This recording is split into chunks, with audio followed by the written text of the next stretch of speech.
The weight of anger, resentment, or bitterness can feel like a shadow, stealing joy and peace from our lives. If you've ever been hurt, betrayed, or wronged, you know this burden of unforgiveness all too well. It clings to us, preventing us from fully living in the present. Deep down, we understand that holding on to resentment hurts us more than anyone else, yet letting go often feels impossible. The pain seems too deep, the wounds too raw. Forgiveness can feel like a betrayal of ourselves, a sign of weakness. But what if I told you that forgiveness is not what you think it is? It's not about condoning the actions of others or forgetting the pain they caused. It's about freeing yourself from the chains of the past. It's a powerful act of strength and courage, a journey of healing and self-discovery, and perhaps most surprisingly, it's easier than you might imagine. Forgiveness is not just possible, it can be surprisingly simple. It's a path that leads to greater peace, joy, and freedom. In this video, we're going to share a powerful formula for forgiveness. We'll explore 7 key things you need to forgive in others to forgive yourself. Each act of forgiveness will unlock a new level of inner peace and well-being. Let's begin our exploration of the 7 things you need to forgive in others, starting with the first 2. It's important to remember that these are not listed in any particular order of importance or severity. Each person's experiences are unique, and what may be a major hurdle for one person may be less significant for another. The first thing to forgive is betrayal. This can encompass a wide range of experiences, from infidelity and broken promises to lies and deception. Betrayal cuts deep, shattering our trust and leaving us feeling vulnerable and exposed. It can be incredibly difficult to forgive such a violation, especially when it comes from someone we love and trust. But holding on to the pain of betrayal only serves to poison our hearts and minds. Forgiveness doesn't mean condoning betrayal. It means choosing to release the anger and resentment that are holding you captive. The second thing to forgive is rejection. Whether it's a romantic rejection, a friendship that ends abruptly, or not getting the job you desperately wanted, rejection can leave us feeling worthless and unloved. It can trigger deep-seated insecurities and doubts about our self-worth. But the truth is, rejection is a part of life. It doesn't define your value or diminish your worth. Forgiveness in this context means recognizing that rejection is often more about the other person's limitations or circumstances than it is about you. These are just the first 2 steps on the path to forgiveness. As we continue, we'll look into the remaining 5 areas, exploring the complexities of human interaction and the power of forgiveness to heal even the deepest wounds. Remember, forgiveness is not a one-time event. It's an ongoing process. It takes time, patience, and a willingness to let go of the past. But the rewards are immeasurable. By forgiving others, we open ourselves up to a life of greater peace, joy, and freedom. The third area that often requires forgiveness is disappointment. We all have hopes and dreams, expectations for ourselves and others. When those expectations aren't met, disappointment can set in, leaving us feeling disillusioned and disheartened. This can happen in our personal relationships, our careers, or even our spiritual journeys. Forgiving disappointment doesn't mean giving up on your dreams or lowering your expectations. It means accepting that life doesn't always go according to plan, and that sometimes the most valuable lessons come from unexpected detours. The fourth thing to forgive is abandonment. This can manifest in various ways, from a parent leaving the family to a friend moving away without warning. Abandonment leaves a deep wound, a sense of being unwanted or unloved. It can trigger feelings of insecurity and a fear of being alone. Forgiving abandonment doesn't mean excusing the actions of those who left. It means recognizing that their actions were often driven by their own pain, fear, or unresolved issues. It means choosing to release the resentment and grief that are holding you back from fully experiencing the love and connection that are available to you. While we go through these first 4 areas of forgiveness, it's important to remember that this is a process, not an event. There will be setbacks and challenges along the way. Some days forgiveness will feel easy and natural. Other days it will feel like an uphill battle. But the key is to keep moving forward, to keep choosing forgiveness over resentment, and to keep trusting that healing is possible.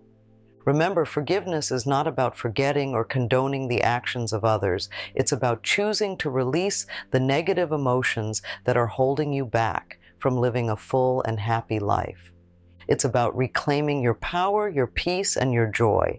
It's about choosing to live in the present, free from the chains of the past. Moving further along this path of forgiveness, we come to the 5th area, broken promises. We all make promises, big and small, to ourselves and to others. When these promises are broken, it can feel like a personal attack, a betrayal of trust. The pain can be amplified if the promise was particularly significant or if it came from someone we deeply cared about. Forgiving broken promises is about acknowledging that circumstances change, people make mistakes, and sometimes the best intentions fall short. It's about recognizing that a broken promise doesn't necessarily reflect on your worth or the value of the relationship. It's about choosing to release the resentment and disappointment, freeing yourself from the weight of unmet expectations. The 6th area of forgiveness involves misunderstandings. Communication is a complex dance full of nuances and subtleties. Misinterpretations, miscommunications, and unspoken assumptions can all lead to misunderstandings. These misunderstandings can escalate into conflicts, create distance in relationships, and leave us feeling hurt and frustrated. Forgiving misunderstandings requires a willingness to see things from another's perspective, to acknowledge that our own perception may be flawed, and to communicate openly and honestly to resolve the conflict. It's about recognizing that misunderstandings are often unintentional and that forgiveness is the key to restoring harmony in our relationships. As you reflect on these areas, you might recognize patterns in your own life, situations where unforgiveness has held you back or caused you pain. Remember, forgiveness is not about condoning the actions of others or forgetting the pain they caused. It's about choosing to release the negative emotions that are keeping you tethered to the past. It's about reclaiming your power, your peace, and your joy. It's about choosing to live in the present, free from the chains of unforgiveness. While we move into the final stages of our journey, we arrive at the 7th and final thing to forgive: yourself. This is often the most challenging step, but it's also the most crucial. We are often our own harshest critics, holding ourselves to impossible standards and replaying past mistakes in our minds. We carry the weight of guilt, shame, and regret, believing that we are somehow unworthy of forgiveness. But the truth is, we are all imperfect. We all make mistakes, hurt others, and fall short of our own ideals. Forgiving yourself doesn't mean excusing your actions or denying the consequences. It means acknowledging your humanity, accepting your imperfections, and choosing to learn and grow from your mistakes. Forgiving yourself is an act of self-love and compassion. It's about recognizing that you are worthy of forgiveness just as you are. It's about releasing the burden of guilt and shame and stepping into a place of acceptance and peace. As we conclude this exploration of the 7 things to forgive, it's important to remember that forgiveness is not a linear process. You may find yourself revisiting certain areas, needing to forgive the same thing multiple times, and that's okay. Forgiveness is a practice, a journey of continuous growth and self-discovery.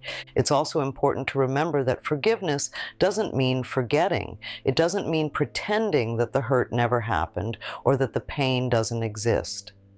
Forgiveness is about choosing to release the negative emotions that are keeping you tethered to the past. It's about making peace with what happened so you can move forward with your life.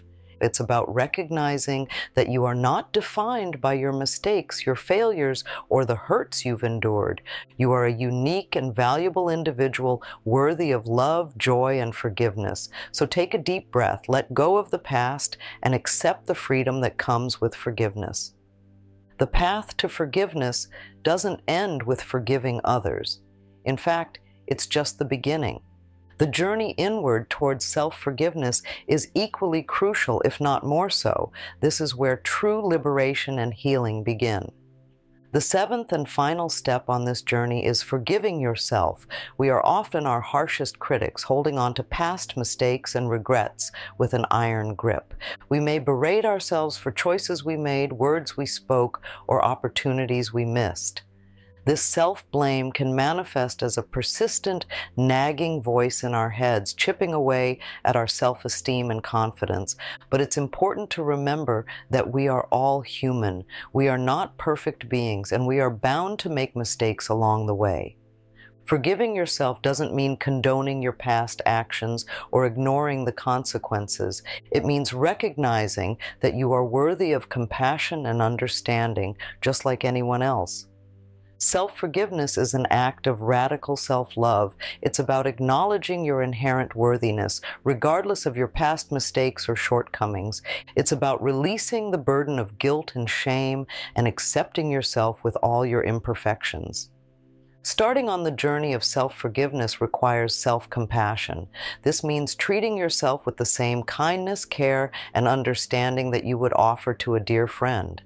It involves recognizing that you are not your mistakes and that you are worthy of love and forgiveness even when you stumble or fall short. One powerful tool for cultivating self-compassion is mindfulness.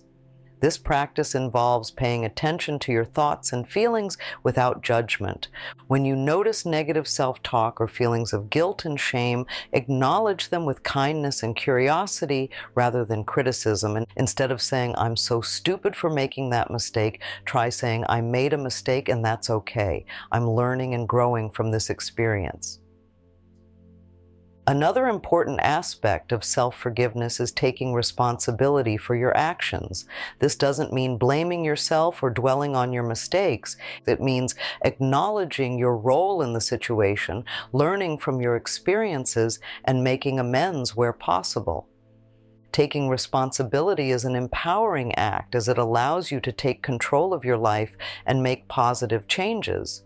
Remember, self-forgiveness is not a one-time event. It's an ongoing practice. It takes time, patience, and a commitment to self-love and compassion. But the rewards are immense. When you forgive yourself, you release the heavy burden of guilt and shame, freeing yourself to live a life of greater peace, joy, and fulfillment.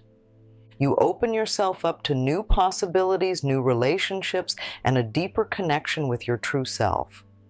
Forgiveness, both of others and of ourselves, is a transformative act. It's a key that unlocks the door to greater peace, joy, and freedom. It's a path that leads us back to our true selves, to the love and compassion that reside within each of us. As we conclude this exploration of forgiveness, I invite you to take a deep breath and reflect on your own journey. Where in your life do you need to practice forgiveness? What steps can you take today to release the burdens of the past and accept a brighter future? Remember, forgiveness is not a sign of weakness. It's an act of immense courage and strength. It's a gift you give to yourself and to others, a gift that opens the door to healing, transformation, and a life filled with love, peace, and joy. If this video has resonated with you, if it sparked a desire to explore forgiveness more deeply, we encourage you to take the next step. Reach out to a trusted friend, family member, or therapist to share your experiences and receive support. Consider starting a forgiveness journal where you can write down your thoughts and feelings as you navigate this journey. And above all, be kind to yourself. Remember, forgiveness is a process, not an event. It takes time, patience, and a commitment to self-love and compassion. Thank you for joining us on this journey of forgiveness. May you find the peace, healing, and freedom that you seek.